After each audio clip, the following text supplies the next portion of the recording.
누구 선고를 하든 빨리 좀 기일을 지정을 해야 되겠다라는 생각이 드네요. 네네. 이준석 개혁신당 의원이 만약에 탄핵이 인용될 경우에 대통령이 사저 정치에 나설 거다. 예. 뭐 이런 얘기를 했어요. 물론 물리적으로 헌법재판소 결정을 불복할 수단은 없으니까 이후에 사저 정치를 한다거나 뭔가 상황 정치를 할 수 있다. 이런 식의 우려들이 예. 제기되는 건데요. 가능성이 좀 있는 얘기라고 보시나요? 어제 이제 사실 몇몇 기자분들이 또 왜 저한테 여쭤보는지 모르겠는데 저한테 전화를 해서 물어보더라고요. 예. 그런 왜 가능성이 있냐? 굳이 전화까지 해서? 네. 왜 저에게 물어보는지 모르겠는데 근데 이제 한편으로 제가 드는 생각은 만약에 저는 뭐 바람직스럽지도 않고 또 가능하지도 않다고 생각합니다마는 윤석열 대통령이 상황 정치를 할 수 있기 위해서는 그것을 시행할 수 있는 손발이 있다는 말씀이고 결국은 뭐 제가 애둘러 말씀드리지 않겠습니다.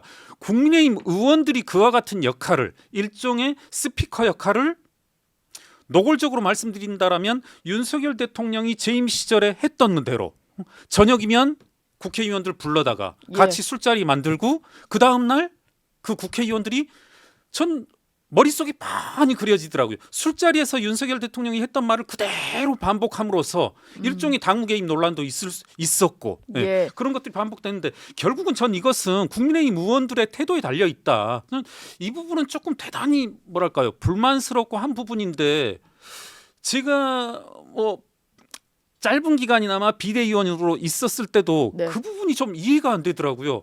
왜 한 분 한 분이 사실 제가 뭐 아버지로부터 무슨 말을 듣다 하더라도 요즘 같은데 제가 아버지 말을 그대로 어디 가서 이야기하고 행동할 필요는 없지 않습니까? 네. 개별적으로 독립적으로 해야 되는데 예.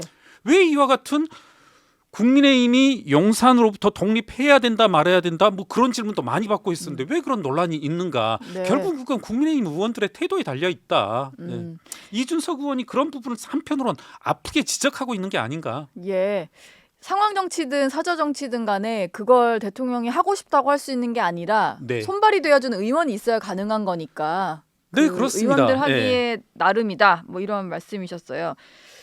근데 윤상현 의원이 물론 윤상현 의원은 탄핵은 인용되지 않을 것이다. 네. 라는 주장을 하고 계신 분인데 그럼에도 불구하고 만약에 대선이 생긴다고 하면 윤심이 실린 후보가 나올 거다 이런 얘기를 좀 했어요. 예.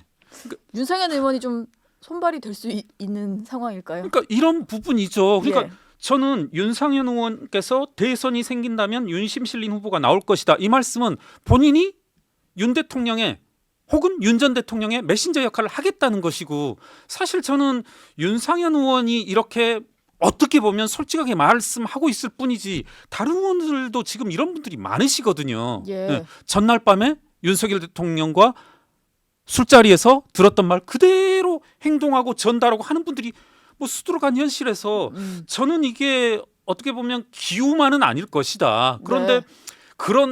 그런 순간들이 그런 행태가 하루 반복될수록 국민의힘에 대한 지지도를 떠나서 국민들의 어떤 뭐랄까요 반감 그리고 등을 돌리게 될 것이다.